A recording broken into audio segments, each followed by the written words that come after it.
Hi, hello, வணக்கம். ஒரு நல்ல விஷயம். ஒன்று தியாகம் செய்து இன்னொன்று வாங்குவதற்கு அது பொருள் அல்ல. தாலி பந்தம். பெண்கள் எதுவாயினும் பங்கு கொள்வார்கள். ஆனால் தாலி விஷயத்தில் மட்டும் யாருடன் பங்கிட்டு கொள்ள மாட்டார்கள். அப்படி செய்து யாரும் சுகமாக வாழ்ந்ததும் இல்லை. இதற்கு எந்த பெண்ணும் பதில் சொல்ல முடியாது. நம்ம மனசாட்சிக்கு பதில் சொல்ல முடியாதவை எந்த வேலையும் தப்புதான்.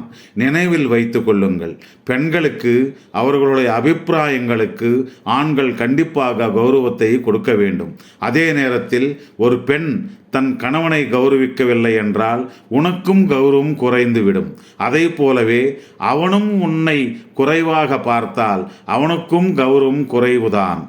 கௌரவத்தை பெருசாகவோ சிறுசாகவோ பார்ப்பது இது வியாபாரம் அல்ல. ஜெயிப்பதும் தோற்றுவதும் இது விளையாட்டல்ல. வாழ்க்கை தாயே, வாழ்க்கை. யோசனை செய்யுங்கள்.